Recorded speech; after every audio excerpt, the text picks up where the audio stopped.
چې د آیت الکرسۍ فضیلت نه وي معلوم یقینا هغه ډېر په تاوان کې دی خو انشاءالله زه به تاسو نن د دې تاوان نه ماشاءالله د آیات الکرسی څومره لوی فضیلت دی آیا که دا فضیلتونه تاسو واورئ نو تاسو به په دنیا کې کم کار کوئ نو هغه ته به آیات الکرسی ضرور وایستئ دا زموږ یو ورور دی یو قاري صاحب دی چې هغه د آیات الکرسی 15 فضیلتونه بیان کړي دي د دین په کار کې هیڅ چیرې هم شرم مه کوئ ویډیو مخکې ضرور شیر کوئ چې نور مسلمانان ته هم خبرېږي او داسې اسلامي ویډیوګانو له لږ وخت ورکوئ چې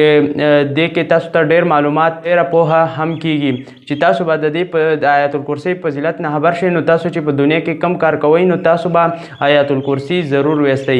نو د دغه ملګري نه به موږ اورو چې دا کوم فضیلتونه دي ویډیو مکمل وګورئ او د خپلو ملګرو سره یې مخکې ضرور شیر کړئ چې نور مسلمانان هم د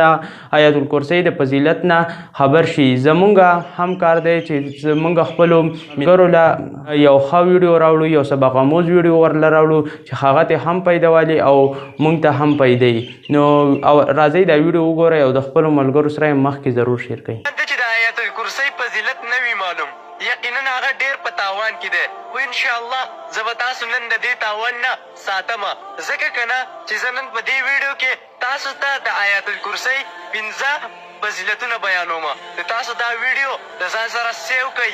ځان سره یاد کړئ ښه د آیت الکرسۍ په اولني فضیلت کې کله چې تاسو د کوره وځئ او یو پیر آیت الکرسي ولولئ نو الله رب العزت او یا زره فرشتې مقرر کړي چې زما د دې بنده حفاظت کوئ چې کله بیا تاسو کور ته دننه کېږئ دا دویم فضیلت شو چې کله تاسو بیا کور ته دننه کېږئ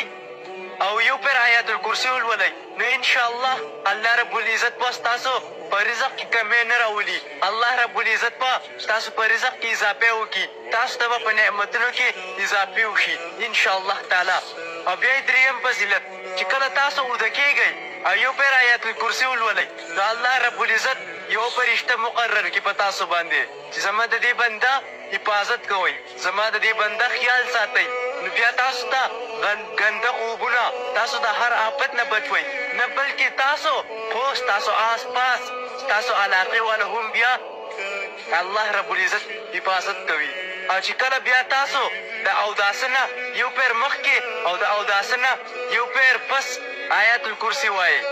نو د دې سره د الله رب العزت په دربار کې ستاسو اویا درجات بلند شي د دې سره ستاسو د الله سره تعلق هم مضبوط شي او ماشاءالله انشاءالله دا به تاسو ته محسوسیږي هم او بیا پنځمې چې څوک د فرض مانځه نه